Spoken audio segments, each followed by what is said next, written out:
Yes, and we're back here on Couch Coach Live, another Tuesday night under the lights here on Couch Coach Live, episode 367 here. And what's going on, fellas? How y'all doing? What's up, fellas? What's going on, man? What's going on? Chilling. Same, man. Just another day, just chilling. Another Tuesday night. Yeah, What's man. What's up, CCL?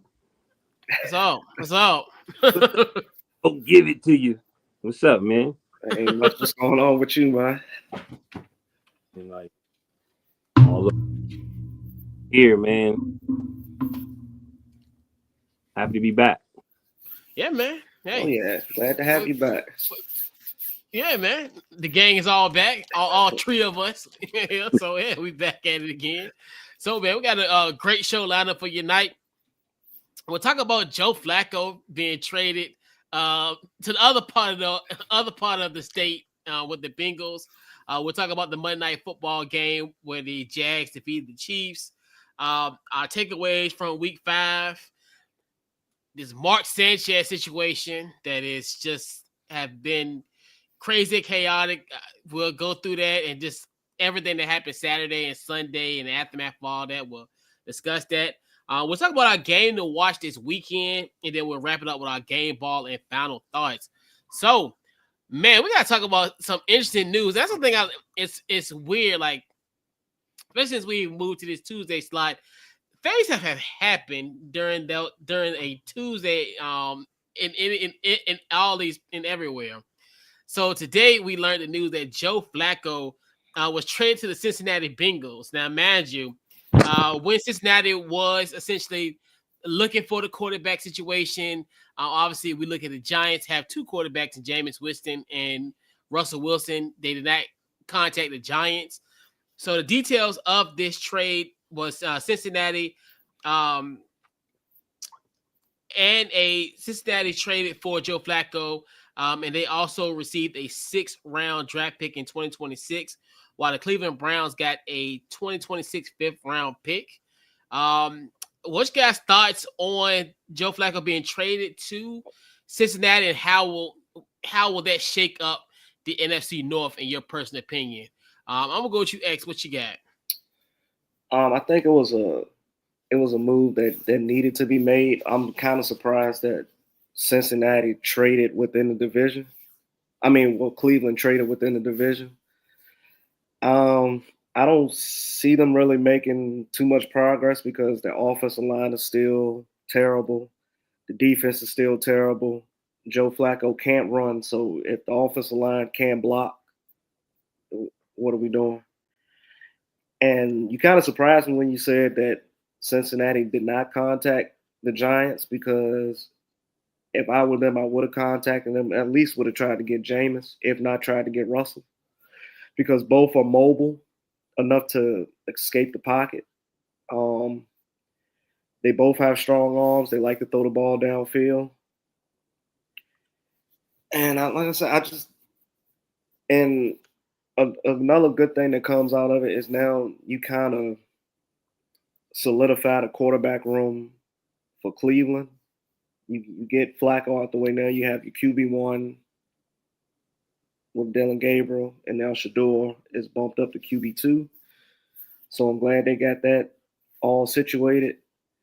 As for the Bengals, I feel like if their O-line can protect Joe Flacco to the best of their abilities. They should be able to sneak out maybe a handful of games here and there. And if I'm Joe Burrow, I'm not rushing back because you guys clearly aren't going far in the playoffs. Just sit back, relax, wait until next season, get 100% healthy, go through another off season, get through a draft, try to pick up some defensive players through the draft and through free agency, and just chill out. As for Flacco, it gives him another chance to lead a team. I mean, there's nothing much I really can say, but I mean, I think T. Higgins and Jamar Chase will get their numbers. So, All right, Mel, your thoughts? Man, congratulations, Joe Flacco. Like, just keep finding spots. You know what I mean? Never give up. That he can't run. I'm not gonna knock him. Like, he's the body they was able to get Flacco, but it just lets you know how the Browns and the Bengals, like the organizations and how they think. Like, there's a lot of quarterbacks out there that, and I felt like Flacco might have been the safe one where he's not going to threat. He's not going to give a threat to Burrows at all. Like, Kirk Cousins is still out there, right? But I know he's probably expensive, but it's a lot of guys that's still out there. Yeah, I got you. I think I seen something about Derek Carr saying he want to come back, but I'm sure whoever they got, he had to understand that you're going to be the backup. You're not fighting for the first. So just to piggyback what you necessarily saying, I'm just happy. Flacco seemed like he a cool dude. He seemed like he got another job. You know what I mean? They basically probably not gonna let him. They wasn't gonna go forward with him in Cleveland, even though he did well last year. So that's what's up. You know what I mean? Like everything else, I just think there's a lot of other problems that's going on in Cincinnati, and it's a safe pick.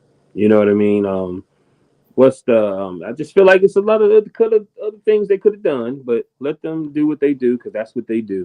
And like you said, hopefully Chase and Higgins get their numbers, but Flacco just was benched, and like you said, he can't run. He ain't Burrows. Burrows is tough. And I'm not saying Flacco's not tough, but that line is horrible. It's been horrible for a long, long time. You know what I mean? I hope Flacco got some good insurance because, you know what I mean? Like, anything can happen next game. So, but hey, man, I'm happy for Flacco, man. Man, like, yeah, and this is Cincinnati's, like, this is a wing and a prayer. This is something where it's just like, I understand, yes, you're not getting the production that you want for Jake Browning. This is literally a Spider-Man meme pointing to each other. They're literally the same. You're going to get the production. I mean, you think about it. Joe Flacco has thrown 6 interceptions. Matter of fact, Dylan Gabriel has the same amount of touchdowns that Joe Flacco has had. Right. Like, they both have 2 touchdowns on the season. And he's played 4 games? Joe Flacco played 4 games? Yeah. And you think to yourself, like you said, now, if there was a situation where if he can't do this and Cleveland has a way better defense than Cincinnati. Cincinnati defense is terrible. So if you want Joe Flacco to be in these shootouts and stuff, he's going to throw about 4 or 5 interceptions. Like, you think about it, because they can't stop a nosebleed. Like, I guarantee they'll probably give up about 30-something points. Joe Flacco would have to probably put up 5-6 touchdowns in order for them to even break even. Like, you even look at the situation against Minnesota. I think Minnesota put up like 40-something points on them. And then it's just like, to me, I get like, hey, you want to make a splash, and it may work for them and it may not. But what we've seen in this body of work this year, it's almost like playing Russian roulette. Like, it's to a point where what's the point? Like, and like you said, if they would have got Kirk Cousins, you think they're gonna be selling TVs? They're gonna be selling fish dinners. They pay for Kirk Cousins. Like, you think it's gonna be bad because they ain't got no money. See, that's Cincinnati the thing. is cash trap. Yeah. But the O-line not gonna be able to protect them. And he's another quarterback that can't run, and he's just coming off an Achilles injury. What, 2 seasons ago? Right. So, right, and that's why I'm like, that's why I don't get, like, it's almost like how could I put like a pop culture in the pop culture sense, like what's going on now with the NFL.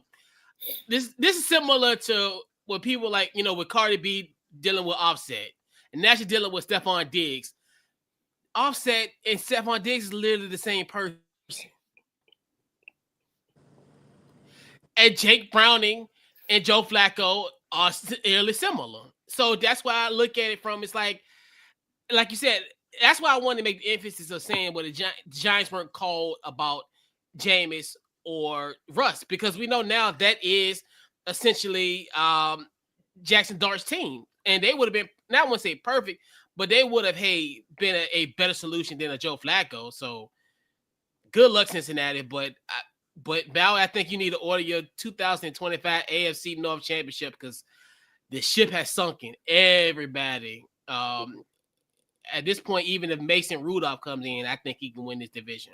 It's that bad. Say something real quick. Two things. Why didn't they? I wonder why they didn't try to get your backup. Mariota? Yeah. Mariota? Who's Cincinnati? Yeah. We might need him. like did you see how he played against the Raiders? No, you want to keep him. Want to keep him. Like, no, you might get a plus out of it going what you say, X, because now Flacco ain't really got no pressure. You see what I'm saying?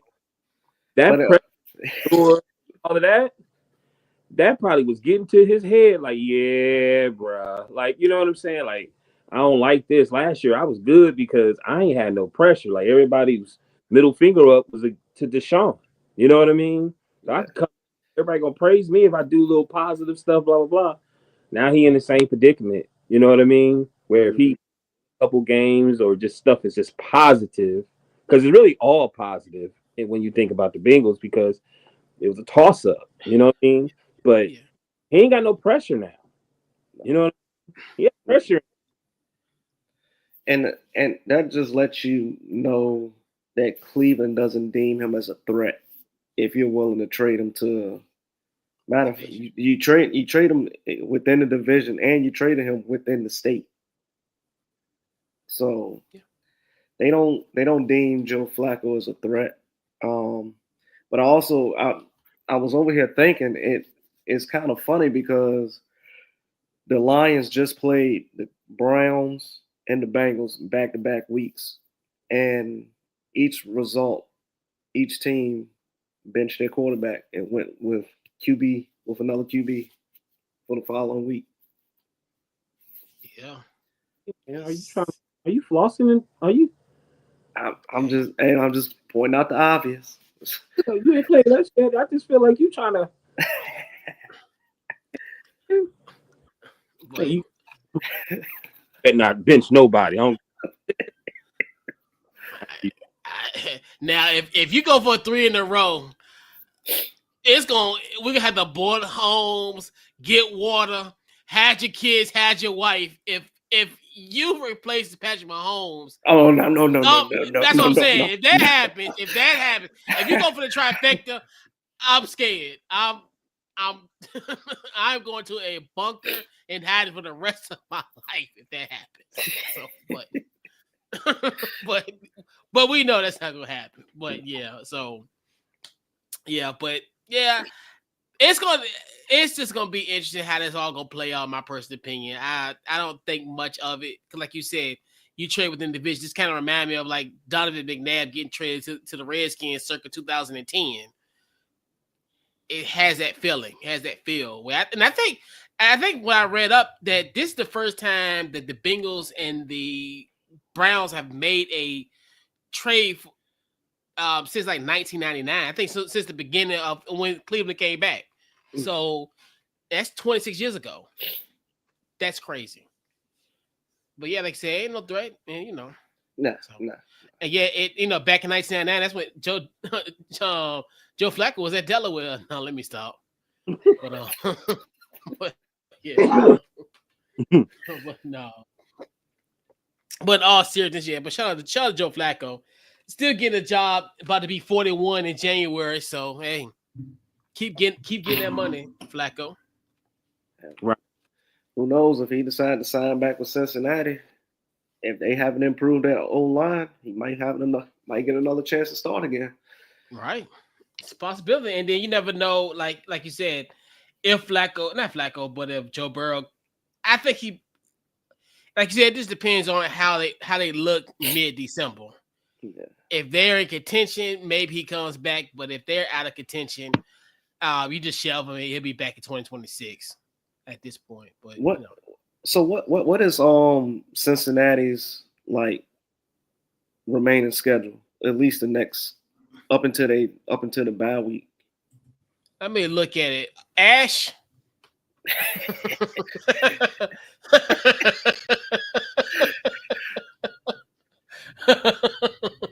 That's we try to have an Ash on staff here. Because I just want to know if like do they even have a chance to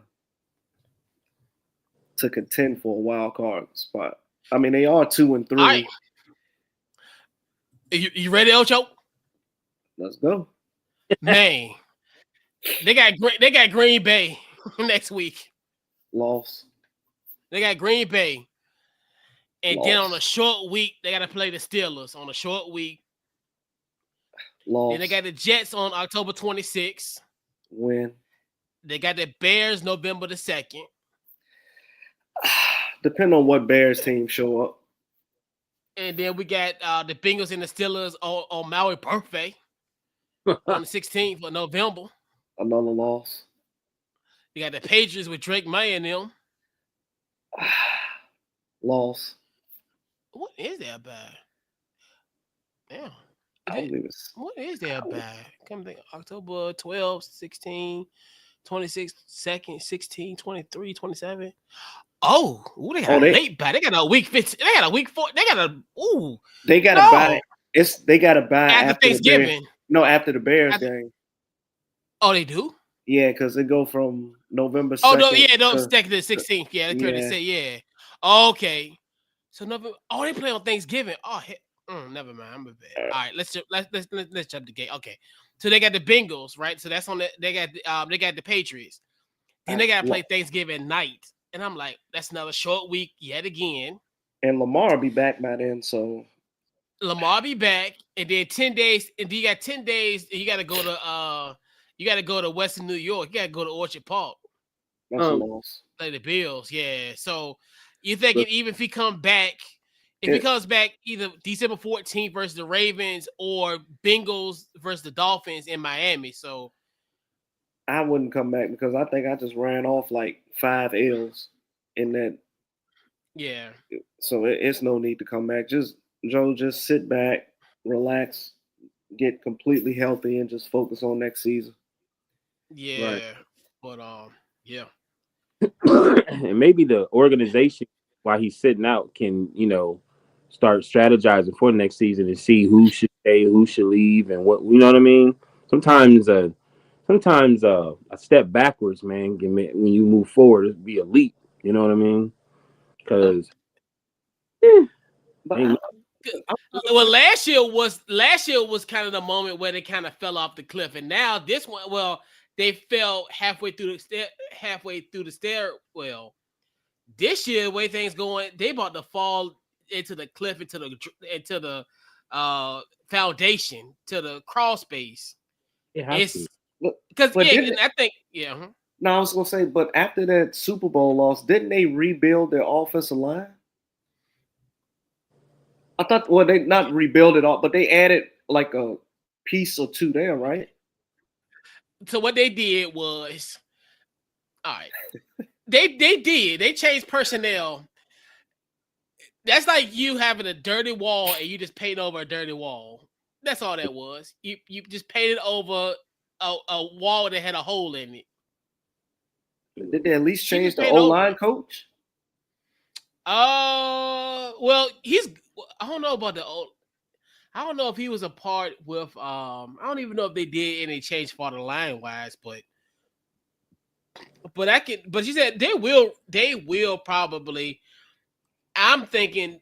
I don't think Zach Taylor's gonna survive this. Well, I mean, he's not.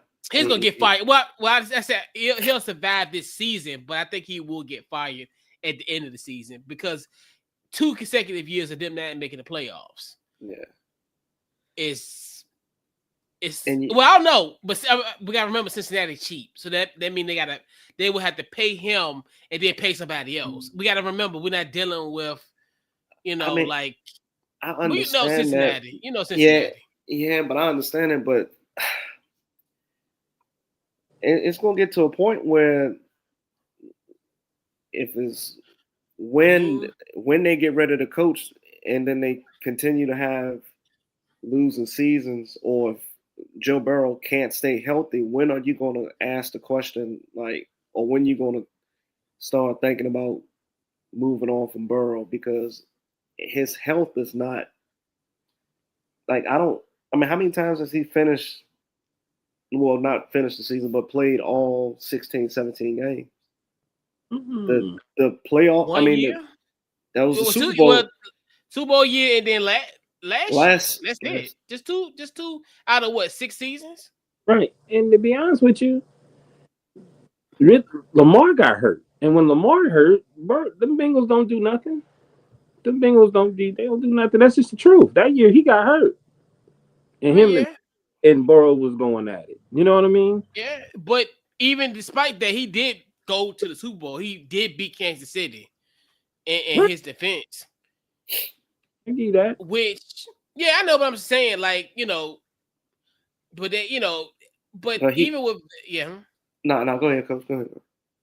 Yeah, and you gotta think about it. They kept Marvin Lewis for what, 14, 15 years? And remember, I know, but hold on. But he didn't.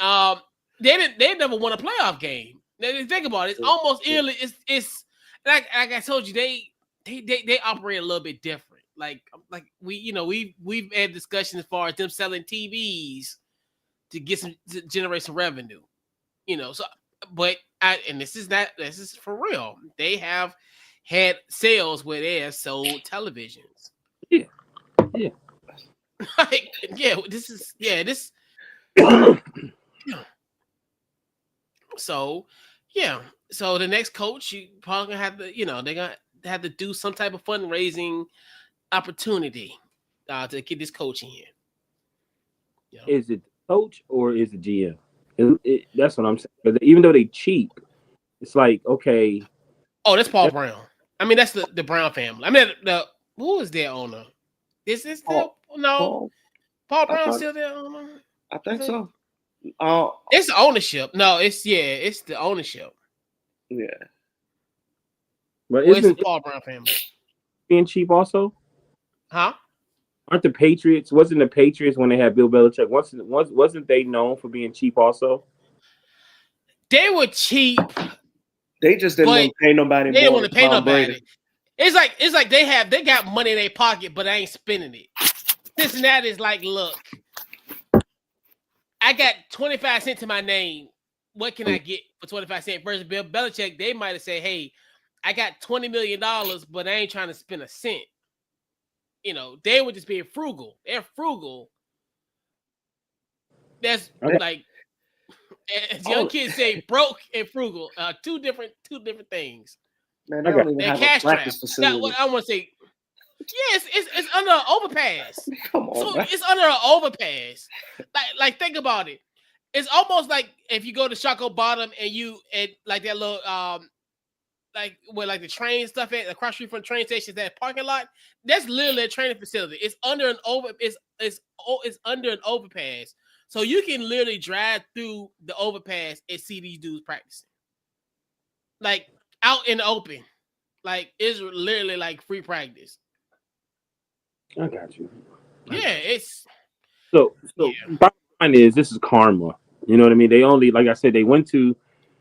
You're not gonna take the Super Bowl from them, but they got there and they was like, "Oh, cool. Then we really don't have to pay. We know we're gonna have to pay Burrows but it seemed like everybody else. It was, dragging their feet on paying everybody, and a lot of people left. Yeah, you couldn't pay them. Yeah, it couldn't pay him. It's just that's the thing about all of it too. Is just like you think about all the money that they got tied into him, Chase, T. Higgins, Trey Hendrickson. It's just and that's why they really can't get like a guy like Kirk Cousins because that's just Elwood just tipped them. It, They, yeah, he's too I expensive. and they I wa- losing two of them this offseason. what'd you say? Yeah. I said they losing two of them this off. Hendrickson and Higgins gone because that Higginson Oh yeah. contract is like a bogus contract. Yeah. So That's Yeah. why. But hey, it is what it is. So, guys, we gotta talk about this the Monday Night Football game where we had the Jacksonville Jaguars beating the Kansas City Chiefs, man. The Jacksonville Jaguars are 4-1, and Liam Cohen Duval doing his thing. So, fellas, what are you guys' thoughts on the Monday Night Football game? I'm gonna go with you first, Mal. Your thoughts on last night's Jaguar win over the Kansas City Chiefs? Man, I was just so happy that I was able to be here to watch it and just to watch, like Kansas City really was trying to win this game, bro. You know what I'm saying? They really, really were like, they really, really was trying to win this game. And um just see Jacksonville. Like I didn't even know they only lost one game. I thought they were coming, you know what I mean? And then I really got him and I was at work and the gentleman asked me who you think was gonna win. I was like, I think this is one of the first times that everybody gonna be able to sit down and watch the new Jacksonville Jaguars. And I was just like, man, I was very impressed with both teams, but definitely impressed with Trevor Lawrence. Um, the running backs was blocking like crazy. They was hitting too, man. Like it was wild. But man, when you look at the stats and look at everything, like it looked like the Chiefs won this game. Like they held the ball longest, they most passing yards, they rushed the most, they got the most yards per carry, everything. You know what I mean? But Jacksonville pulled it out. Like man, like just to see. I feel like Trevor Lawrence is a big game type of guy too, and the way he was moving, like I ain't never seen him move like that. You know what I mean? Except for when he played for Clemson. You know what I mean? And it just, and I'm gonna be honest with you, I feel like when you have a spirit like a Travis Hunter who ain't an alpha male, but when he on the field, he come off like an alpha male, and he's so special. Like you see that catch he made, man. Oh I, yeah, and double coverage. Yeah. I've Woo. been, you know what I mean? And just watch from that spirit else from the blocking, the interception at the end of the game. They didn't give up, man. But ecstatic, great game. I'm happy to be a part of it. I can't believe they 4-1, and I'm gonna give it to one of y'all. All right, X, what you got? I pretty much agree with everything. But I always said it's a statement win for Jacksonville. Like they planted that flag in the ground and say, "Yo, we one of the top teams in the AFC now. You got to watch out for us." Mm-hmm. So, and man, and that defense is dangerous. Like they take the ball away. Like that pick six that I don't want to mess his name up. Was it Leonard? Yeah. Oh man, Yeah. let me. I know you're talking about the 99-yard. Yeah, man. Interception return. Yeah. I thought for sure they was gonna track him down, but then I saw the receiver from Kansas City like pull up, like he like stopped trying to go out, like he pulled up. He wasn't hurt or anything. He just pulled up and just let him waltz into the end zone. He stopped. And I felt like that kind of changed the momentum because Kansas City went up 14-0 quick. And I was like, oh man, it's about to be a blowout. But then, like I said, they came back, scored before the half, and then the pick six, man, it's just this Jacksonville team is different. And I mean, maybe it's the culture that Liam Cohen has brought into the locker room. That The addition of Travis Hunter, like Maui said, it's just like his spirit, man. He's so positive and like he's just one of them guys. Like he's a good dude. And I was like, I think they feed off of that type of energy. And Trevor Lawrence, man, is looking like the Trevor Lawrence of old. Like Maui was saying, man, we haven't really seen him run like that since Clemson. And the kid can run. The kid is fast, very athletic, talented arm. But man, like I said, I got to give it to the Jags defense, man. When it's time to take the ball away, that's what they're gonna do. They're gonna take the ball away.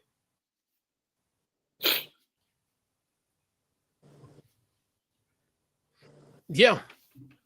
Yeah, and yeah, it was a great game. Like you said, it was one of those, like you said, it was a statement win for Jacksonville. This is a young team.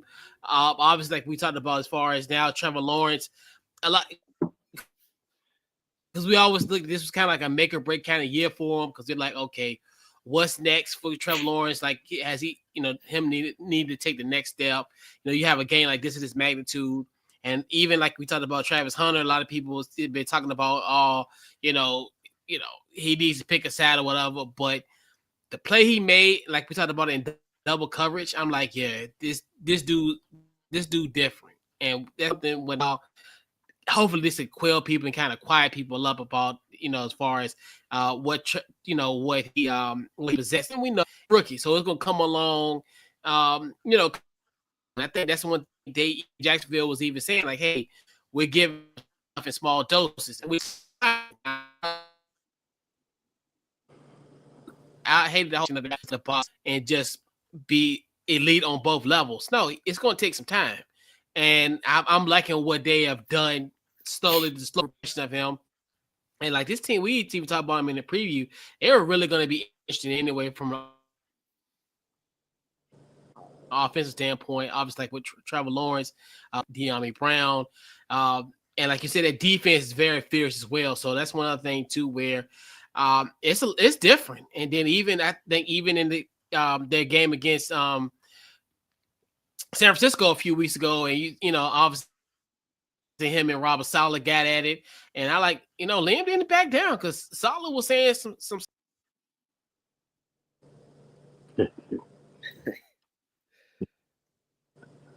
We back. Yeah.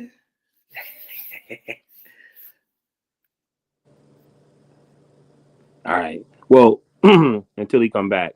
One thing I liked about Trump, you could tell he deserved the money he got, and he's a starting quarterback. And what I mean by that was the pinpoint plays and the passing and how perfect they were.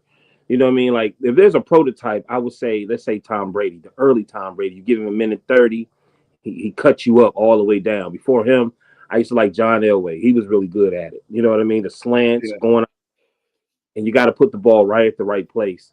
And a lot of games I see now, I don't see too many. I see maybe some of the veteran players trying to do that. Like I think Aaron Rodgers is trying to do it. I think when I say trying, I don't think they're doing it as well as they did in their past. Russell Wilson, where I feel like they are slower when they do it. It don't work because they're kind of slower than like a Trevor Lawrence, where his speed is a little bit faster than them because he's younger, I guess you could say. Like reaction, man, like those passes towards the end, I was like, oh yeah, he a quarterback. Like he is starting real. He understands this is um national TV game, and my game, I got to be at another level, and I'm going against the Chiefs. You know what I mean? Mm-hmm. I was so impressed, bro. Like it's Jacksonville. You know what I mean? Oh yeah. You know? Oh yeah. Like I'm happy for him, man. For real, for real. You know? Man, it's like last season. You can tell that injuries was just plaguing the team, and then now it's like they're healthy. They got fresh faces in the locker room. It's like you can tell that, like I said, Liam Cohen has like him, Travis Hunter has like breathe new life into this team. Right. So it's just, and like you said, people actually got a chance to sit down and watch them play. Man. And that's what So, you all the way to the end when, like, you know what I mean? Like mhm. coming back and then he threw the interception, it blew me. But it didn't even seem like it was a big thing. And it was like, okay, cool. You know what I Yeah, mean? Trusting one another. Like you could tell sometimes I feel like you could tell when teams are hanging together. I was just saying that about the Steelers and their defense.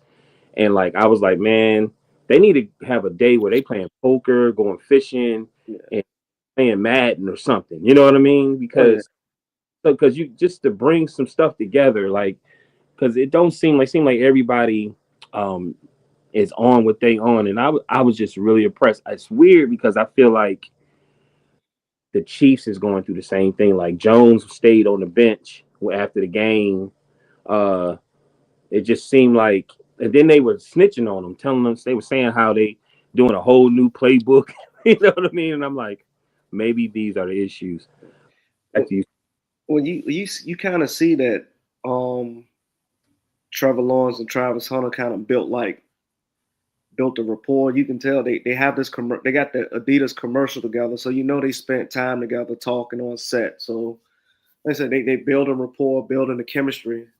Yeah. All right, coach. Yeah. All right.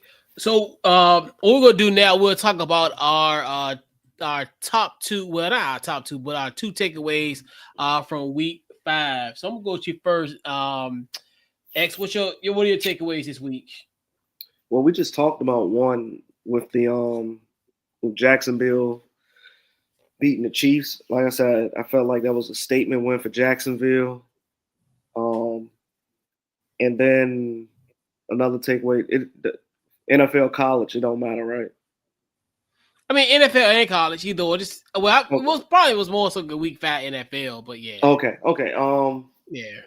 And another take I got for the NFL is trying not to talk about Detroit in this. Um, but I'll take no. Okay. No, coach. I'm gonna show your team some respect because what y'all did out there in LA was impressive.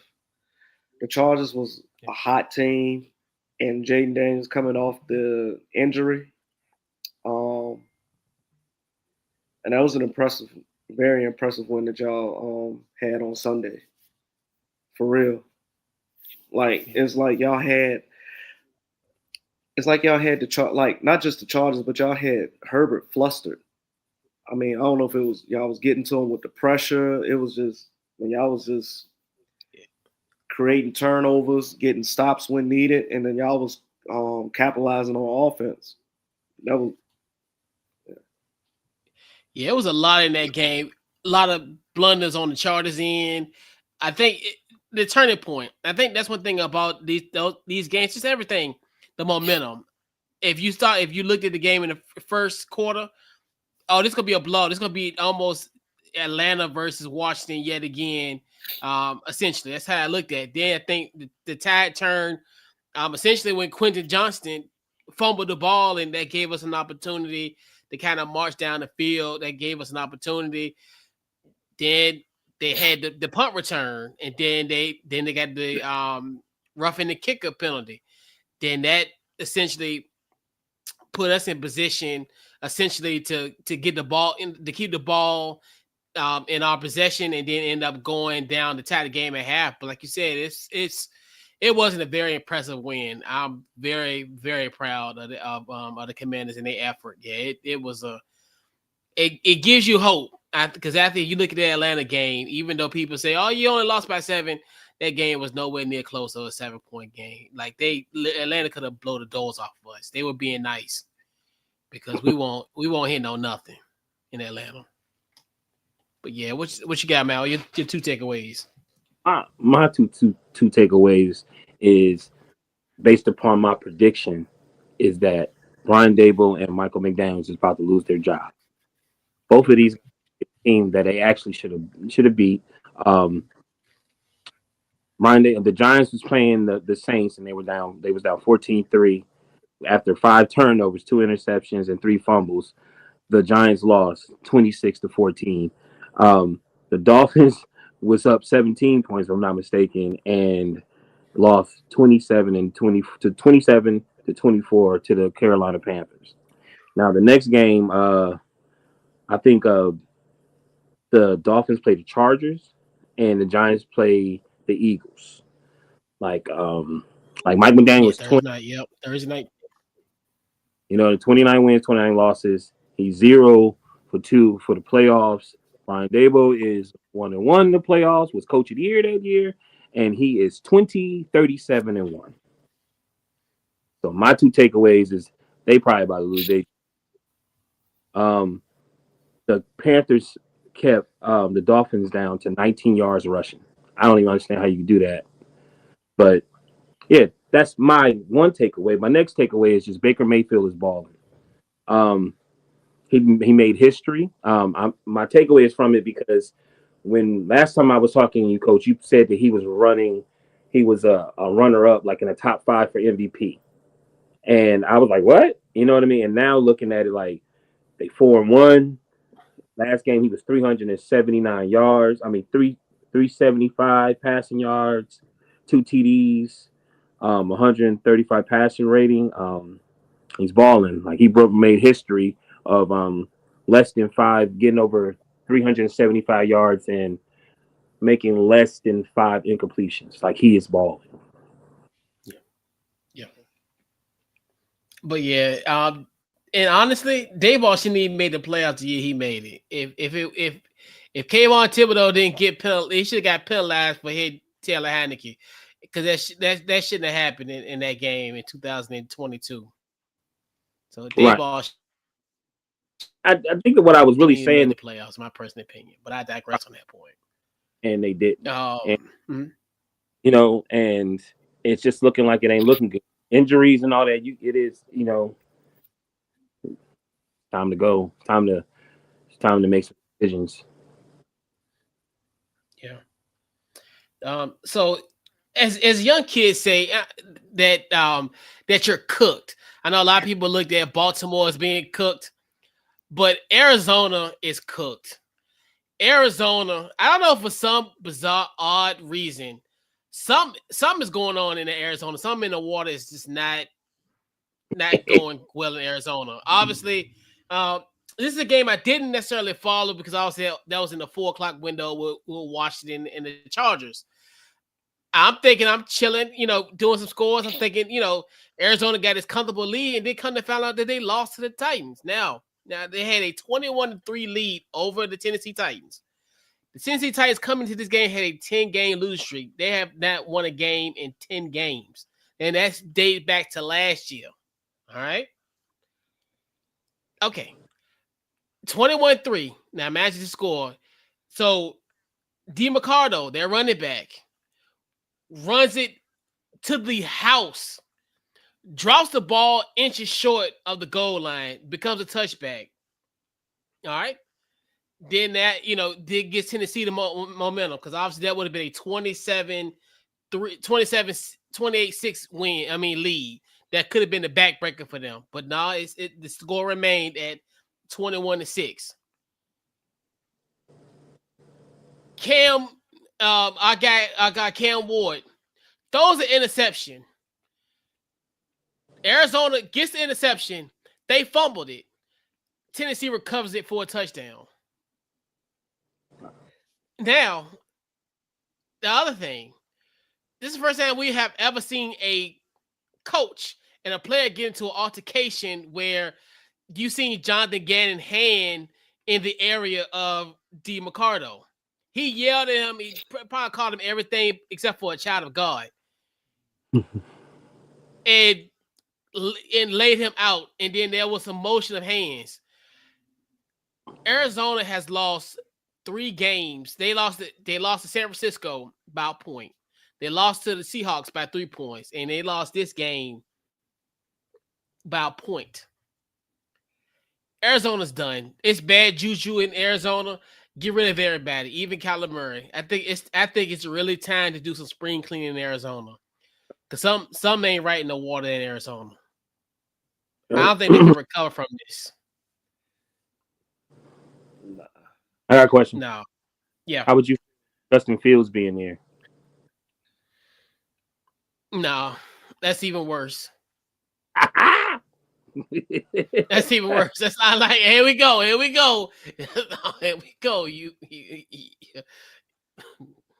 You're replacing one thing that's similar. No, you need to you got to start all over.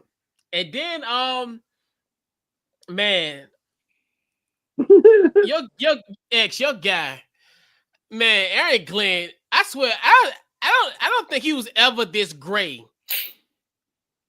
I didn't think Aaron Gray has been.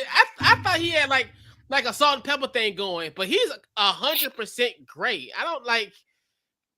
Is this whole Jet situation, and that tickles me because like the Jets on the paper are a good football team. I still can't even. I struggle with the fact they're 0-5. It's just. I just can't. Like, it's crazy. It's just one of them things. It's like they really can't be explained. It's all you can say is it's the Jets. That's not only explanation. It's the Jets. Yeah. Mm-hmm. For the life of me, and yeah. And I feel bad for Aaron Glenn because I don't want him to lose his job at the end of the season. But I know. I mean. Do they play the? Do they play the who? Do they play the Giants? I don't think so. Because who would at the West? It depends on how they finish. Matter of fact, I'm gonna look at the Giants' schedule because needed one game. As long as you beat the Giants. Yeah, because you do play. We do play a AFC East team, like who we finish with, because we play like the Dolphins. So they might, because the Bills would play Philly. Bills and Philly would play. The Cowboys and Jets play. Yeah, I think they do play. Yeah, because they both finished in last place last year. Yeah, they play them. Just don't know when. I'll check. Ash. Let's see. When they play. When the Jets play. Because they should be. Because I know. Oh no. That's no. Yeah, we do play the AFC. They should be playing each other this year because I know they play in the East. Oh, they play the Patriots. That ain't good. That's right. Because Dallas played the Jets. That was their AFC East opponent. Because we play Miami, Philly, Philly, Buffalo, Dallas, then New England and Giants, New England and the Patriots, For real, Coach. I'm looking at the Jets schedule now. I see maybe 2-3 games that they can pull off. What games are those? I'm giving the Jets the Bengals game. Yeah. And I'm giving them the Saints game. And both of those games are on the road. So playing the Lions? No. They wouldn't do that to AG. They wouldn't do that to him his first season in there. Well, I mean, bottom line, quarterback issue.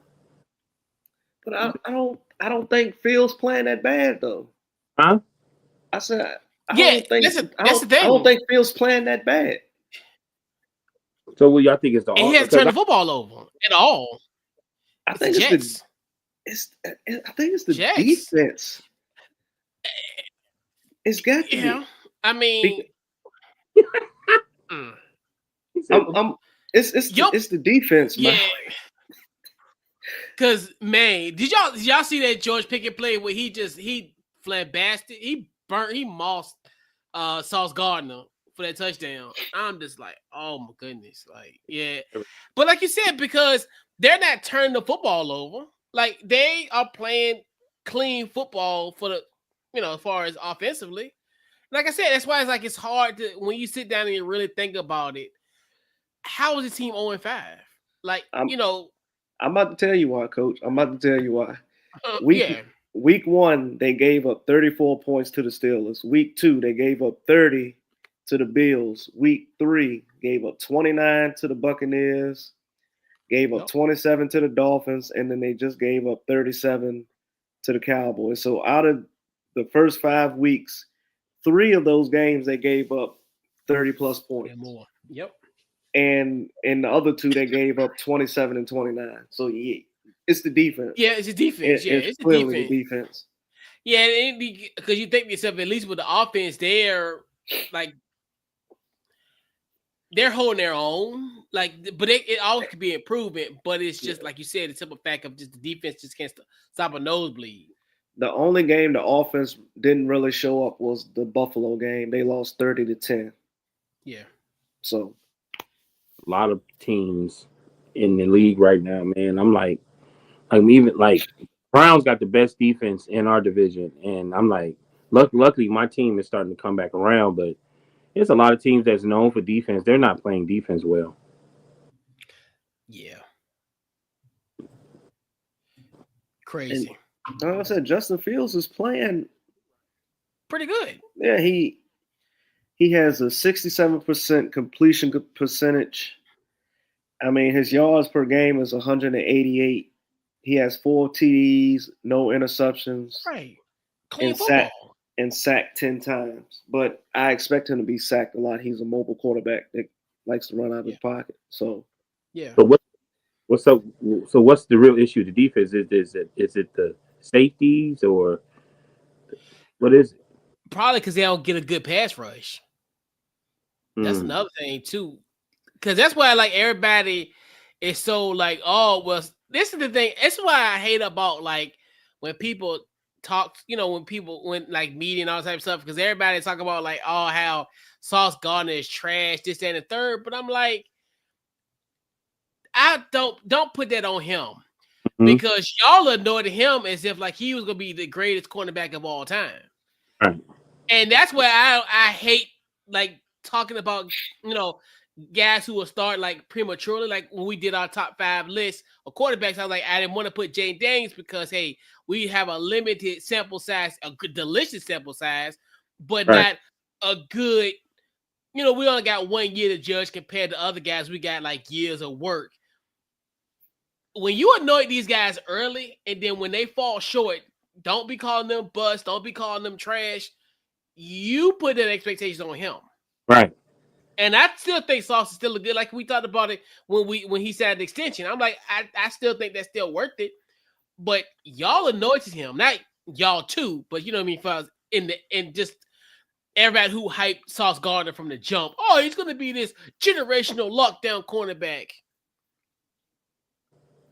Let's slow it down. Let's slow down the generational talk. We've learned that from Peyton and Eli's nephew. Let's just let these kids just live and just let everything flow.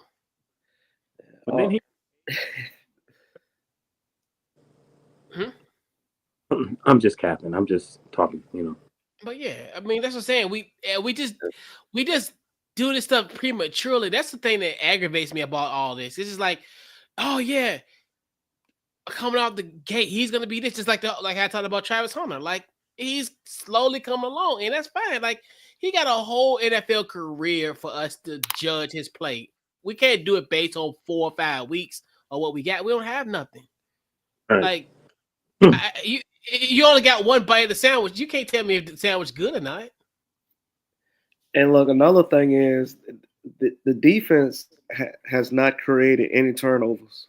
They have 0 interceptions. They have 5 forced fumbles, 0 fumble recoveries, and they only have 7 sacks on the season as a team. Yeah. So I said pass rush. Yeah. Because and that's why he can't that's why I try and that's one thing like we thought about it, you got to have a good, like, in order for your quarterbacks to be well and good, they got to get a good pass rush. They got to get a pass. It's like it's everything. It's like it's that's why I hate when people talk like this. Is like it's football. It's parts that go to it. You got to put how the car gonna drive if you ain't got the key and ignition. If you ain't got an engine in it, it's parts to it. You can't say that the car is garbage. It doesn't have an engine in it, so of course it's gonna be trash because it don't have the component of what is needed. So yes, of course it's gonna be trash because you ain't got no engine in it. You ain't going nowhere. Well, so I mean, it seems like they playing a lot. What if they lost 5 games, right? So what if they all foul? Huh? Yeah, all 5 of them. Yep, all 5 of them, right? So I said 5. 4, when 4 or even 3 games is, let's say 4. I mean, things look a little different, and that's a month. You know what I mean?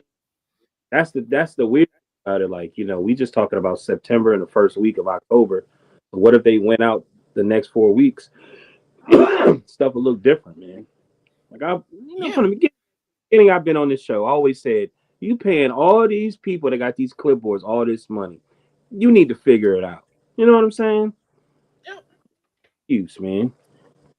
And they could be like the 2021 Washington Redskins who started off 0-5 and then went and then finished the season 8-8. It's possible. And that was a great team. It's been done before. It's been done before. But you got to take each game each week, and then take each game and each week, focus on that. And then next thing you know, you don't want 4 games. So now your season look different. You know what I mean? And then in November and then Thanksgiving, you like, damn. You know what I mean? We see how we were. It is possible. You know what I mean? Yeah. First step, you got to go to London. You got to play the Broncos. Like, I get it. But now you got to go cross the pond, and now you got to go against a hot team in the Denver Broncos that just beat Philly and Bo Nix. So yes, that would be the great turning point, though. But it can happen though. Even though they beat the Eagles, Eagles, matter of fact, might have beat themselves. You know what I mean? Like, it can happen. You take every week, you take every game, because you 0-5. You better focus on each game. You know what I mean? Like, they just beat the Eagles. You beat them. Damn, you just beat the team that beat the champions. You know what I mean? And that should be a motivation, because y'all already saying they got dudes that can ball. It's just that something is not right. We can't even explain it. Yeah, I mean, but it's like you would think, like, the thing is, everything's not coming together. I think that's the thing where, I mean, I don't want to sound fat or anything. It's just like, you make the cake, you put it in the oven, then you wonder, like, what went wrong? Why the cake didn't rise, or why is that baking? Something's wrong. But it's just like everything just ain't coming together. Like the car with no engine, you ain't going nowhere. Well, I think X just said it. Like, they forced fumbles, but they're not recovering it. Yeah. They almost like they need to be disciplined a little bit more. Well, you know what I'm saying? And that's the main thing. And that sacks. Yeah, 7 sacks altogether. Yeah. That is what we just talked about X, where, like, man, let's just take a weekend and go play Madden, fishing, and barbecue, and everybody come together. Then next thing you know, you start trusting each other, blah, blah, blah, blah, blah, and anything's possible. You can tell when teams ain't really clicking. Like them Chiefs, some don't look right. Yeah, it's a lot going on in Kansas City. Like, it's which is it's good. I'm glad everything's going to what it is, and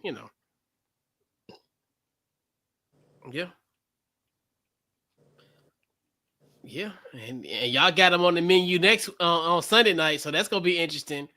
I'm like, yes, serve them up. I know, right? That's up. Gonna be crazy. Serve them up. Yeah, but Very interesting to say the least. So, man, the craziest thing happened this weekend. We're gonna talk about it. We'll dive into it now. So as like we always do these nightcap kind of essentially like that how we say it, like we like nightcap sayings or whatever. So this is gonna be a very interesting yet topic that we'll discuss. So as Ocho would say, stay with me now, because it's a lot. Stay with me All right. now. But I did it. I did like a Cliff Notes version of it. So some details that I'm not gonna have all the details, but just more so the kind of a shortened, because we could be here all night essentially, all the details of it. So first off, obviously Mark Sanchez, we know obviously from USC, multiple teams in NFL, yep, and all that. So on, let's see. All right, so basically, and this all is alleged. So we'll put in air quotes alleged from as far as from a legality standpoint. So it was an alleged drunken altercation with Mark Sanchez with a 69-year-old delivery driver. So essentially, the delivery driver was in the alleyway of a hotel. He was a delivery driver. He basically delivered oil, not delivered, but he was getting oil from reused oil from the hotel and dumping the reused oil to into his truck or whatever have you. But anyway, so he's parking in the alley.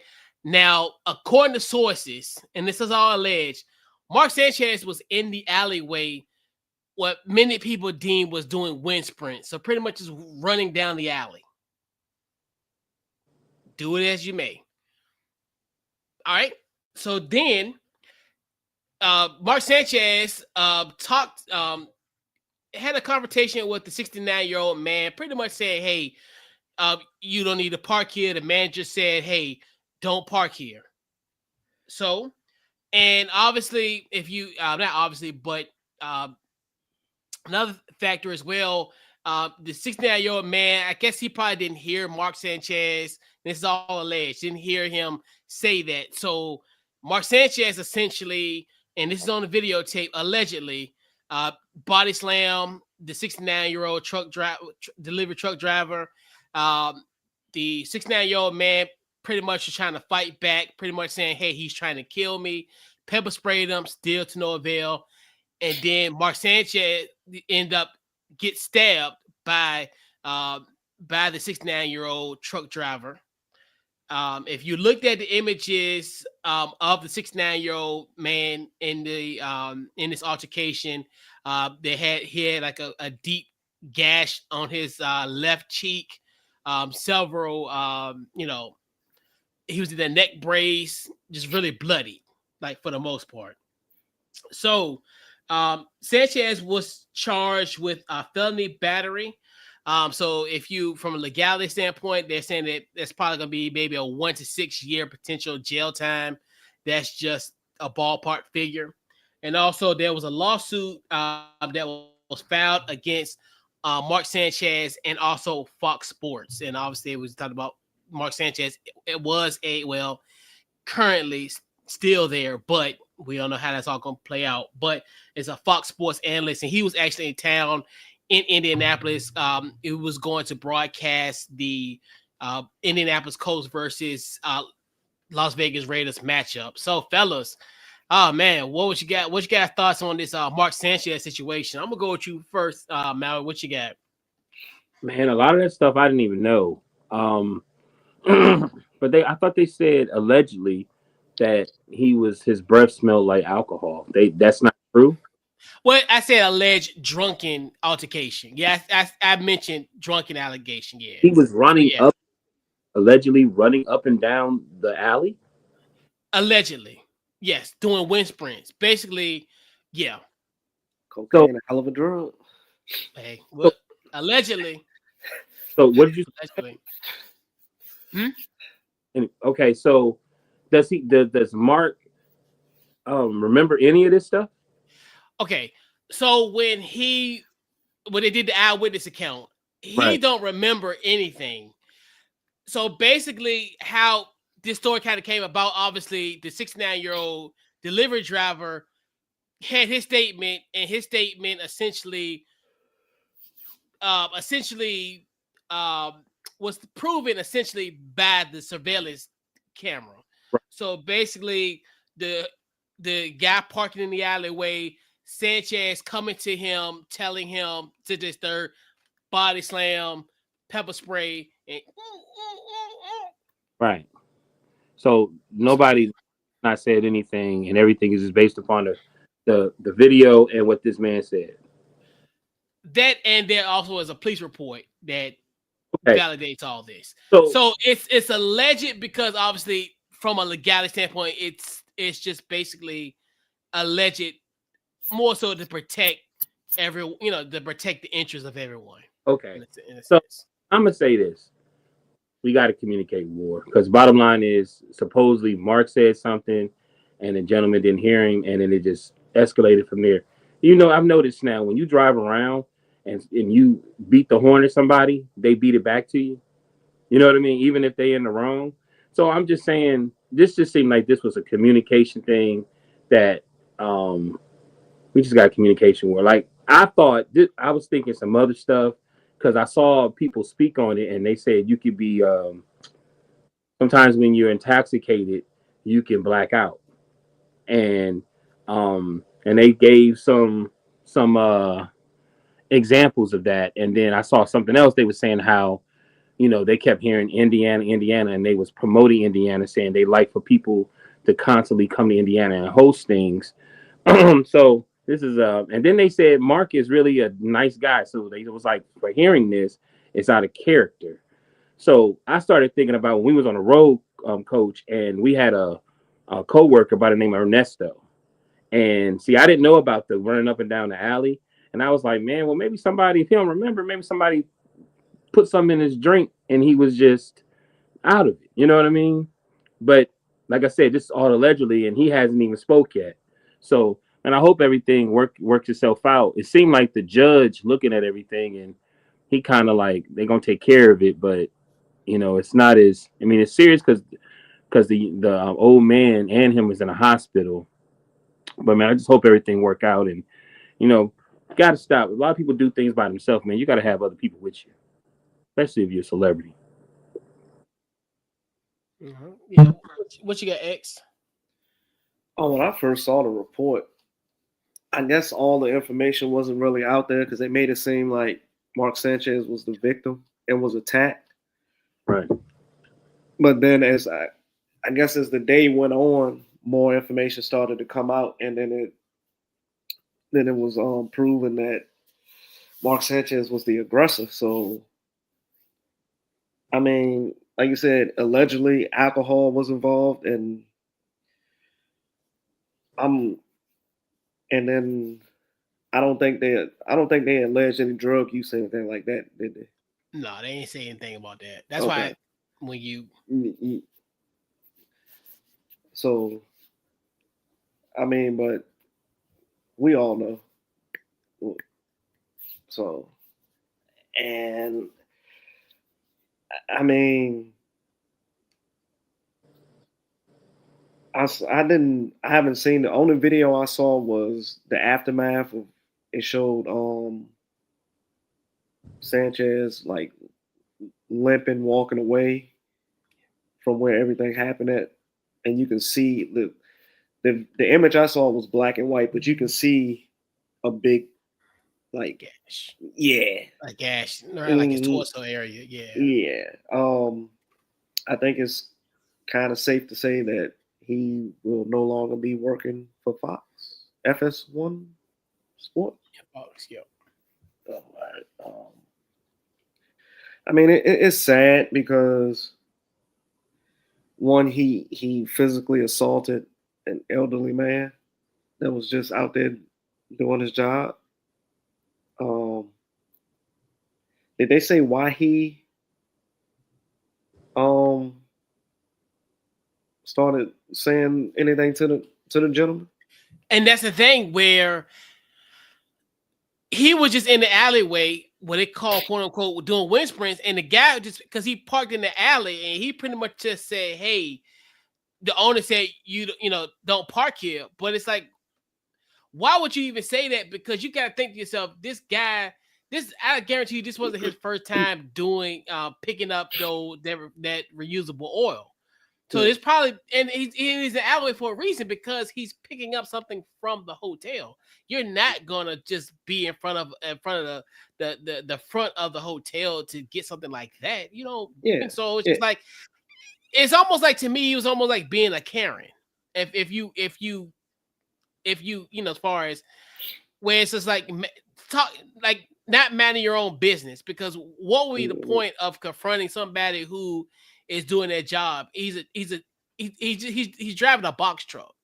Like, come on now. Like, I think that's where the confusion is, where it's just like, why did you provoke this man essentially for this? And like I said, it just sounds like another case of Karen mixed with a FAFO. Yeah, and then like, I mean, I don't want to see nobody get stabbed or hurt or anything like that. I mean, but like you said, man, some people just got to mind their own business. If it has nothing to do with you, just leave it alone. But yeah. Sorry, I deliver stuff. Right? Over. Right. Especially in the city. And again, I just got in the act moving out of somebody's way that was too close to me. And my communication was, I'm moving to the left or I'm moving to the right. And they thought that I was, you know, being a butthead. But you know what I'm saying? I was getting out of their way. You got to communicate. Like, he running up and, you know, the stuff don't even make sense. Why was he running up and down the alleyway? And then when he said something to him, and this allegedly, I don't know, but I just seen examples from doing it. When he said something to the dude, said, "Man, I got work to do," and talked to him. He said something smart, and the dude said, "Man," he said something back smart, as what a lot of men would do. And Mark said, "Oh, okay," and he body slammed him. You know what I mean? And yeah, he body slammed him. That dude, they usually have a weapon. They usually do.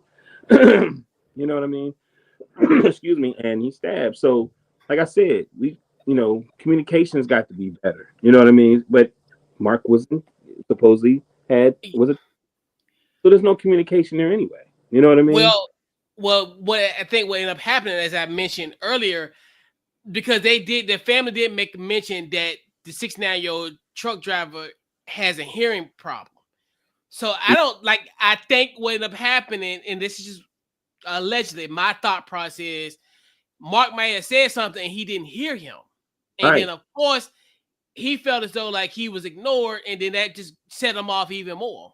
Because the guy probably didn't even hear him. That's why I found it interesting when they said that he had a hearing problem. And then obviously, you know, as you guys know, being in a truck like that, your truck running, you could be able to hear somebody while your truck running. So that's where, like, yeah. I mean, yeah, you're right, Coach, but still, though, like, Mark shouldn't have said nothing to the guy. You obviously see this man doing his job while you running, doing wind sprints up and down the alley, replaying the butt fumble all over again. Like, come on, man. And like I said, that's the problem, where, because the guy probably innocently, in his defense, they probably think nothing of it, because it's just like, okay, like, I didn't hear you. So it's just like, you know, or whatever. So that's why all of it is puzzling, to say the least. Allegedly, Maui don't believe the boy was doing wind spray. I don't know what he was doing. Like I said, it's alleged. Yeah, it's alleged. Nah, he was doing wind sprints. Yeah. Back in the alley, and the dude gets some, you know, come on, lie to me, McFly. You know what I mean? Yeah. But it looks like to me, as they went to court, he paid $300 bond because it was a bunch of misdemeanor, but they said it is a felony charge to go 1 to 6, that everything is most likely going to get settled, because it's like, as we talk, it was Mark in all that he was wrong. You know what I mean? And and the old man, like you say, he probably didn't hear. There was some hearing, and I can understand all that. But stuff like this happens all the time when you're dealing with box trucks, and because there's a communication there, there's an aggression there. They also you cannot waste a lot of time. No. With traffic, school buses, and this cannot waste a lot of time. So you give yourself a certain amount of time to get done. But it's going to be a learning exam. It's going to be a learning situation for Mark because he might have just messed his career up. Oh, it's over. Oh yeah, it's over. It's over. And considering the fact with this litigation with and Fox included, and they might have to pay this guy out. Yeah, he's done. I mean, we look at might.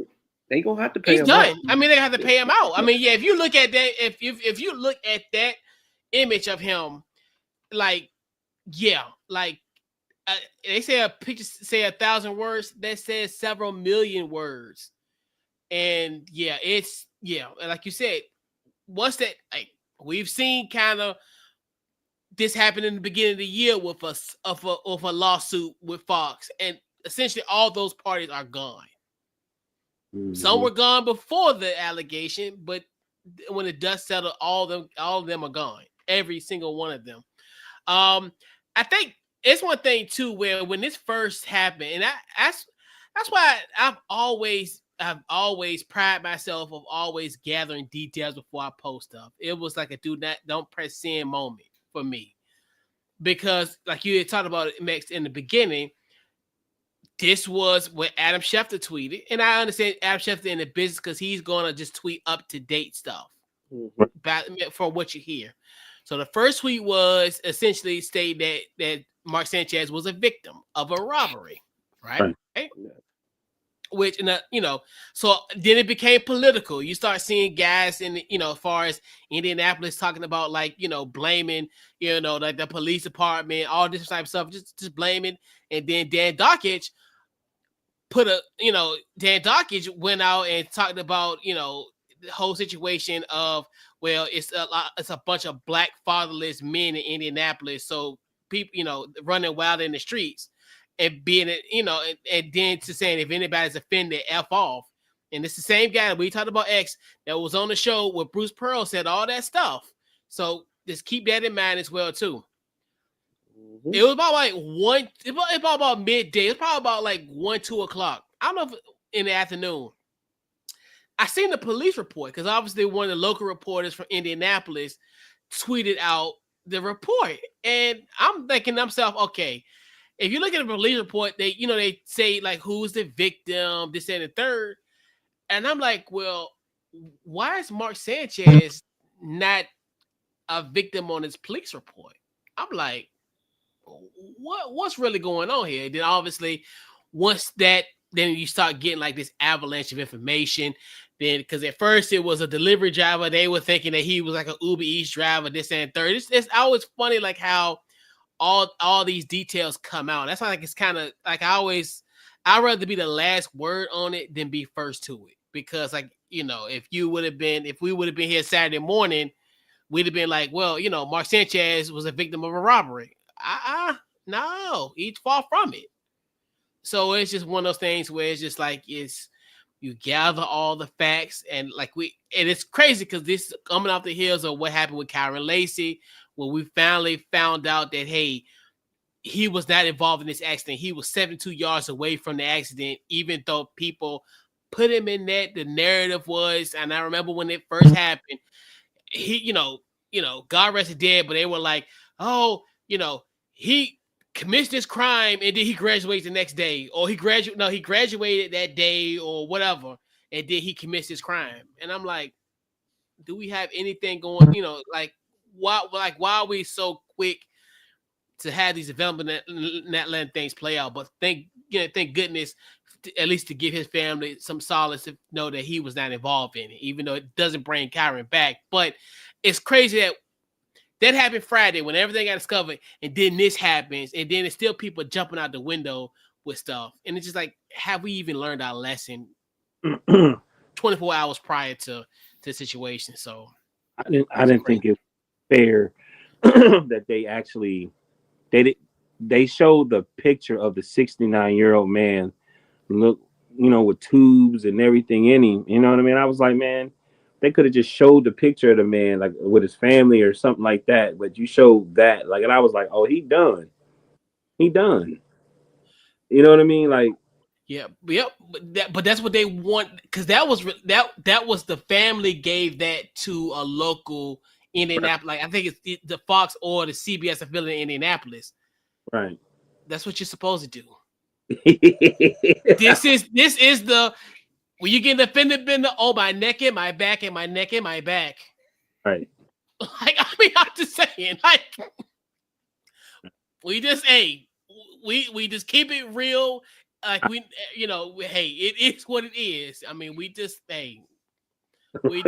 we know it's if you know kind of situation, But when I was watching, like, some of the dudes was telling their story, they was like, man, Sanchez was always nice, man. He'd speak to you, he'll wave to you and stuff. I'm just shocked. Like, they like, it's over with, man. Like, yeah.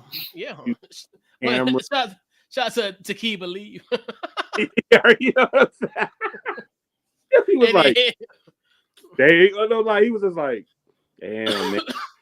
I'm gonna get you a couple iPhones and some cameras, an editor. Like, you know what I mean? Pretty much. YouTube. That's it. I mean, you'll be like, yeah, you're gonna have to. I hope that whole situation work itself out, because from what we all talking about, we kind of like putting it together. Like, it just looked like it might have been some real miscommunication. Yeah, one-sided for sure. Like, but yeah, man, it's actions to your consequences. Like, you can't just be running up on people, and and Mark is lucky because he literally could have been a few inches away of dying. Like, I think a lot of people don't look at that too. Like, it's like if he would have went, in certain directions near his heart, right? He would have been a goner, right. And just off of something that you don't even well, that's allegedly what that was his description when he was interviewed, that he don't remember much about the incident in itself. So just imagine an incident like that, and then you literally lose your life off of something of that nature. And it's just like, and then and it's just one of those things, especially you think to yourself, and you think, and just the fact of a 69-year-old man just doing his job, get confronted by a 38-year-old, somebody who's 30-something years younger than him. Like, come on now. It's like, I know your father's still around, Maui, but I think about, my late father who passed at 69 years old. Could I imagine him being in an altercation with a 38-year-old dude? Like, why? Like, you know what I'm saying? It's just like, why? Because that's kind of pissed me off about the whole situation. Like, this dude innocent, man. This dude, let this man do his thing, because and first of all, it pains me even him to be out there almost 70 years old, 1 o'clock, almost 12:30 in the morning, doing a job. Word. He need to be in the bed, man. I'm being dead serious. I know we've been joking and stuff about it, not joking, but kind of keeping it light and hearted. But could you imagine, like, your dad, 12:30 in the morning, and he got to deal with some shit like this? Right. Like, come on, man. Like, seriously. Like, nah, man. But yeah. So we gotta go into our game to watch this weekend. It could be any game, as far as, you don't have necessarily have to be football, but we'll go around the horn, fellas. What are your game to watch? And then we also excluded your squad, because obviously we're gonna watch our game. So what's gonna be one that we gonna watch that's not of no interest as far as from a personal standpoint? I'll coach you first, X. What you got? Hold on, Coach. Give me a minute. I got to look at the slate for. All right, that's cool. All right, you want to go next? You want to go now, Maui, or I can start it? I got 3. But right. If I do all 3, or can I just pick one? You want me to just pick one? One or two. You can pick one or two. I'm gonna pick two. I'm gonna say the Jags versus Seahawks. I think where the teams are and with their record, I think that's gonna be a great game to watch, especially. And then I'm gonna go with my second one is based upon what happened last year. I'm going to definitely watch the Bears versus the Commanders. Yeah. All right. Um, You ready? You ready, X, or you want me to go? no, I'm ready. All right. I got two. My way, I'm gonna piggyback off of you with the Monday night matchup between Washington and Chicago, Mhm. and then I want to see this 49ers and Buccaneers game. Hold on. Yeah. I know they're both 4-1, but I feel like I just don't really believe in the 49ers this season, man. It's a lot of horseshoes going on in San Fran. Week schedule. Yeah. Yeah, I think obviously, I look at this New York Giants versus the Philadelphia Eagles matchup. It's gonna be 48 hours from now. NFC East Classic matchup.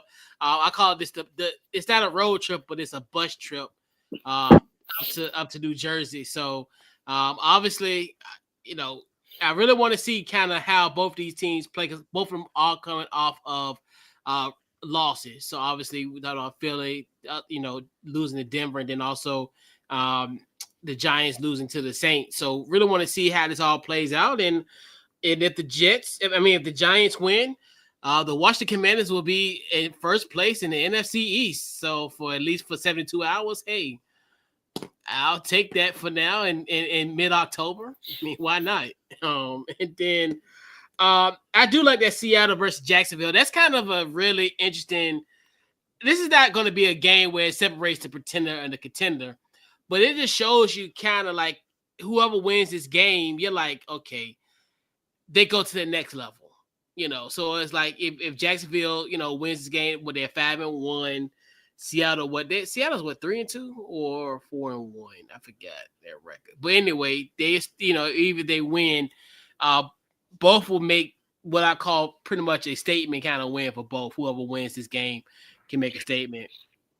But I also do like the Buffalo Bills versus I'm not gonna say this is a game to watch because I'm not gonna watch this game. Obviously, I might watch it the first hour, and then when 8:00 strikes, obviously it's Commanders and Bears. But this Bills and Atlanta matchup, I think it's gonna be really good. I definitely think both coming, obviously Atlanta off the bye, and then Josh Allen coming to Atlanta, and seeing what they're gonna do after the bounce. Could they bounce back after the win against the bounce against the loss to the Patriots? So really want to see kind of what this Bills team is all about at this point. So it's gonna be a really interesting game to say the least.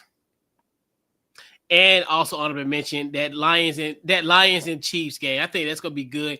I think it's funny because we thought that Kansas City probably would have came in with a better record, but this is still a situation where you go to Arrowhead. Could you pull off that magic like you did nearly 2 years ago in opening night? Obviously now you have Chris Jones this time. So, I know it's for shits and giggles. It's for shits and giggles, but yeah, and that's the thing. Man, isn't that crazy? So you go to Arrowhead this week. We go to Arrowhead in 2.5 weeks. Man, I'm ready. If you can silence that loud crowd, that is the greatest feeling ever. If Arrowhead is silent, priceless. Coach, I It's a got carryover effect. Yeah. Hey, I got a question for y'all. If I'm looking at this Tennessee and Vegas game, if Tennessee wins this game, does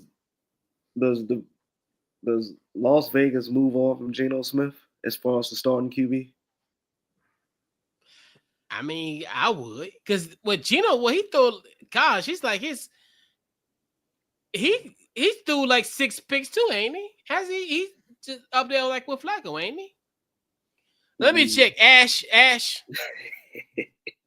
Let me see. But yeah, because he thrown some picks. Even he balled out against us he had like 3 touchdowns against us, but I think he threw an interception in that game too. But yeah, Gino, Gino threw some picks. Oh yeah, he threw 9. He threw So he got 6 touchdowns and 9. Oh yeah, Ocho, yeah, Ocho. Oh yeah, So it's Ocho. who's the backup? Is Aiden So, O'Connell still the backup, or is it Gardner Minshew? Ash, No. Minshew was in Kansas City. Gardner Mitchell went to Kansas City. Yeah. It's probably Kenny Pickett. No, because remember Kenny Pickett because remember Aiden O'Connell got hurt because that's why they traded for him. Oh, so Kenny Pickett's with the Raiders now? Yeah, he got traded. Yeah, he got traded. Yeah. Still hurt? I thought he was hurt. I'm gonna check real quick. Ash, give me that depth chart. Who? Who was hurt? Kenny Pickett. I thought he was hurt. All right, let's look at let's see. But I've seen some in Cleveland, but like we always say, you got a back problem, you go to another team, your back is totally fine. Russ might be going there and being with the coach. Yeah, Kenny Pickett that backup. Yeah, because Aiden O'Connell got hurt. Yeah, I think Aiden O'Connell's out for the year. It's a possibility. That could be something that might be a trade next Tuesday when we back next week. It's a possibility. I mean, like you said, if they lose to Tennessee, yes, the ground the sky has fallen. Fell. I mean, I'm just throwing it out there. If I'm Vegas, I might have to make a call to Indianapolis. Wouldn't that be something if Tennessee mess around and have a 2-game winning streak?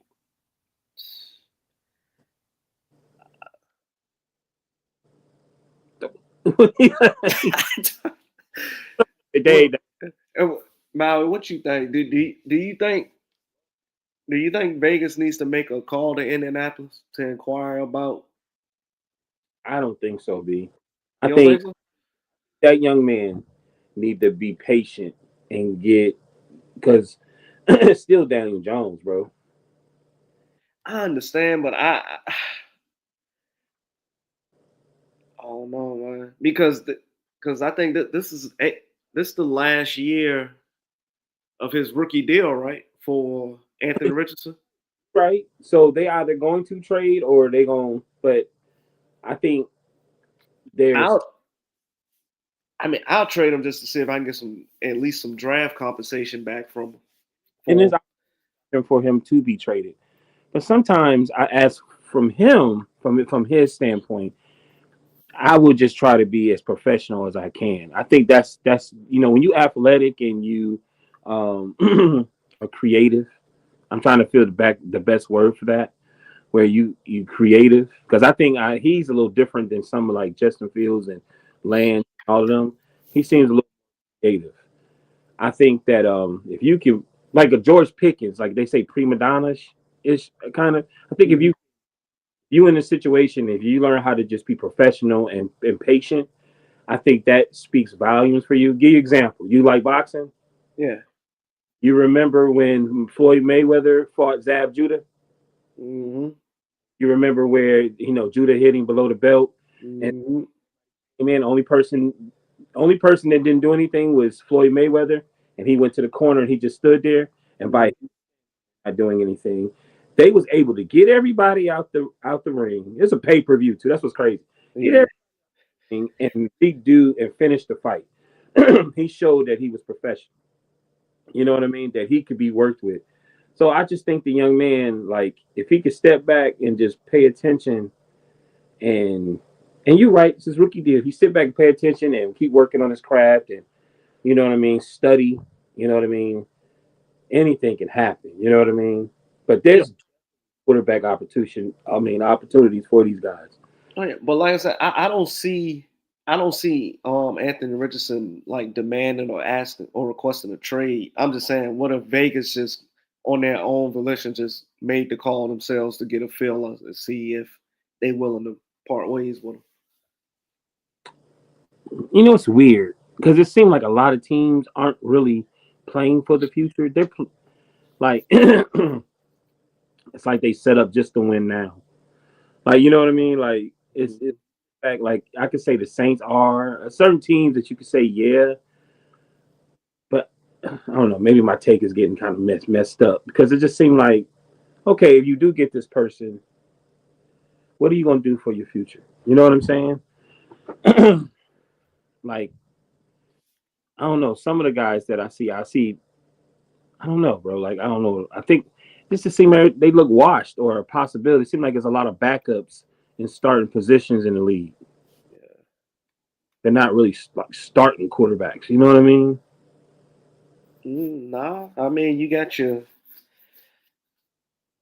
tier one and tier twos, and then it's like after tier two, it's like you see it's like a significant drop off as Yeah, far as performance and production.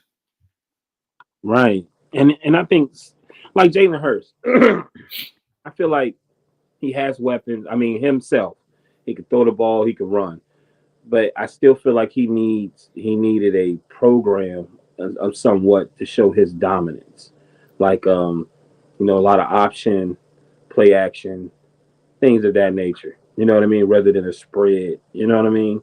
Um, I think if he was just a dude that's there, that's just like they try to make him like a paid man, it'd probably be a problem.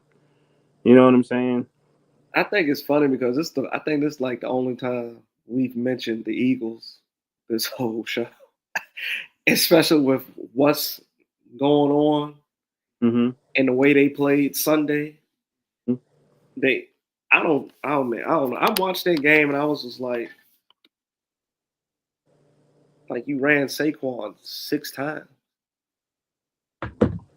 What So I told I don't know if that was like a like a prove it, a show and prove moment to people that's like, give AJ Brown, give your not just AJ Brown, but get your receivers the ball. mm-hmm. He did it, and you took your first loss of the season. Look at his stats. He did when he won the Super Bowl. It was the worst stats that Jalen Hurts. It was his worst year, but he won the Super Bowl. And the thing about it, he was passing his ass off in the Super Bowl. I think he had like passing yards. I think he was like three, like a little bit more than 3,000, maybe less. I don't think he cracked 3,000 last But season. Talking about last season, right? yeah, but Oh, his other seasons he was over 4. He had Barkley. and That's Barkley. Saquon Barkley was about. At this year, I told y'all they're not gonna win. I had them not winning the Super Bowl. yeah. I think he's gonna try to be in the MVP race because he's not getting the respect that I feel like he and I know he hearing what everybody's saying. All right, let me ask you this. Do you think AJ Brown finishes the season as a Philadelphia Eagle? Probably so. You wanna know why? Because I feel like if I'm not mistaken, I think last year and or the year before that, it was always these rumblings going on with the coach and some player or something like that. You know what I mean? Mm-hmm. Other or something like that. And I want to say yes, but from what I'm hearing, from what I saw, they were saying that he's messing up the morale in the locker room and all this other stuff. But they receivers, man, like that's what happens. Like with Tyreek Hill, Tua was like, "Hey, man, we love him. That's just who he is. You know what I mean? We're gonna let people be who they are because we know when he on the field, we want him to be who he is. You know what I mean? So Mm-hmm. it's part of it, man. They only lost one game. Yeah. Didn't he get paid? I think so. Yeah. He out of there. He out of there.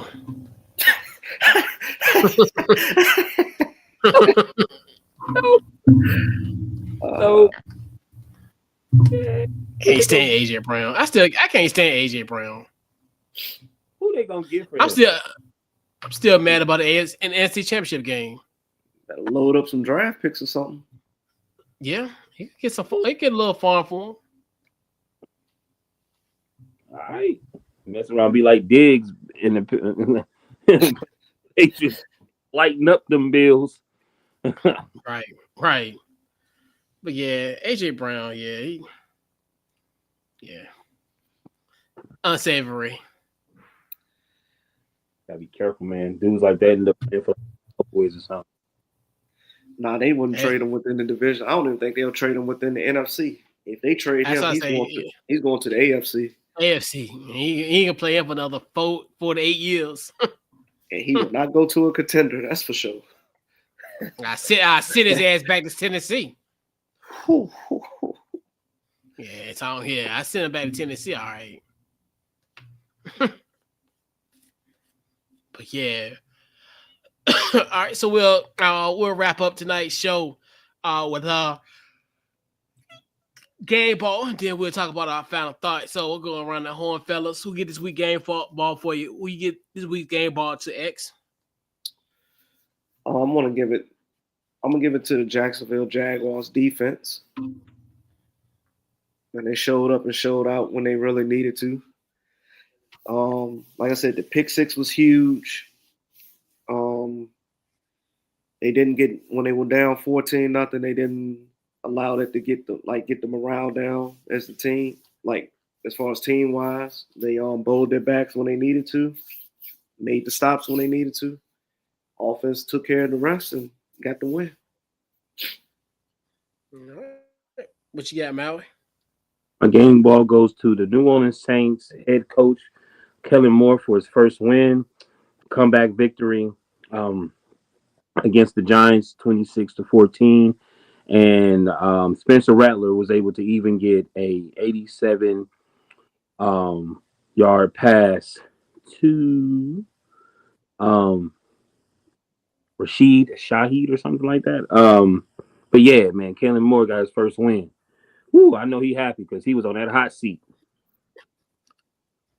Yes, well, yeah, man. And shout out to Timu Patrick Mahomes getting that win, aka Spencer Rattler. After you, shout out to Spencer Rattler, man. So, you know. So I got 2 game balls, more so of an honorable mention, also a game ball. I definitely I tell you, if you gotta be a David Montgomery fan after what happened this week against Cincinnati. Obviously a great game, a homecoming of sort, but an opportunity for his sister to see him play. And the story about his sister got involved in a car accident. She's paralyzed from the neck down. That was such a great moment. Man. I gotta give my game ball to Jerry Neuheisel. He is the offensive coordinator of UCLA. You might know if you're a UCLA guy. Obviously, he was a quarterback once upon a time, and he is also the son of Rick Neuheisel. A guy that I like. Obviously, he does his thing on CBS. And also was formed. So, with that's concerned, offensive coordinator. It's funny. He was, obviously, he was the tight ends coach. Obviously, with the whole situation with Sean Foster, a couple guys got fired along with in that administration. So that bumped up Jerry Neuheisel to become the offensive coordinator. Got a 42-38 win over Penn State. It's funny, he even talked about the struggles of even the headset. Like he didn't even really know how to use the headset. And he put up 42 points against one of the best, well, not one of the best teams, but compared to UCLA terms, they are. But the Penn State, win. But UCLA guys, I know it's early. You probably still at the beach at 7:00 in the afternoon. You UCLA kids, bring y'all ass to Pasadena, because when they did the crowd storm, it was only like 200 people on it compared to Charlottesville 2 weeks ago. It's a vastly different. Like it was on like 100-something people that stormed the field after that win over Penn State. So I implore all the kids at UCLA. I know it's early games, but bring your ass to the Rose Bowl and support this team, because you could have been a part of something magical. by storming that court, storming the field at the Rose Bowl, but y'all slept in. But y'all missed a great game. You missed a classic, but UCLA guys, go make the trip to Pasadena. I think you won't be disappointed. But all right. So we'll round out this week. Any final thoughts? Social media? Anything you got going on? Air it out. What you got? X. Final thoughts. Social media is IG is game on media _X. IG is X. No, I'm getting them mixed up now. Twitter /X is X_J_SR. Nothing really going on this weekend. Son's birthday. That's pretty much it. All right. What you got, Maui? I have something to say, but I'm gonna save it to next week. Okay. But same old, man. The DT Morgan 78. Deshaun Morgan Facebook. Great show. I'm so happy to be back. You know what I'm saying? I feel missed. I ain't even gonna lie. I really, you know what I'm saying? Even though y'all, you know what I'm saying? We need to communicate more. I wanted to be missed, like, sure. You know what I mean? But happy to be back. You know what I mean? Happy to be back. Yeah. Facebook, Twitter, Instagram, Couch Coach Live, the website, couchcoachlive.com. No, nothing really planned. Obviously, taking a break from the football action. Actually, this weekend will be VCU Black and Gold game. So, getting back in the swing of covering VCU basketball. Fourth season coming. So, just looking forward to it. Obviously, kind of sandwich now. Now is football is still going on, sandwich in between basketball and all that. So it's still a great time of the year. Obviously, we get ready to embark on sports. We are now in Sportstober. So, yeah, man. So yeah, it'll be fun, and then 1 week basketball, the next is football, and basketball, football is all going. All come together until probably Thanksgiving, after Thanksgiving, and then it's full speed ahead to basketball. Unless that team on Boat Right makes a big run. We might mess around going to North Dakota and they played North Dakota State in the SCS playoffs. Ooh. Hey. But I don't know. It'd be too damn cold in December to go up there. I don't know. Oh no, Ocho. But yeah, man. So this wraps up episode 367, man. We'll catch you guys next week, and we're out. You're welcome. Peace.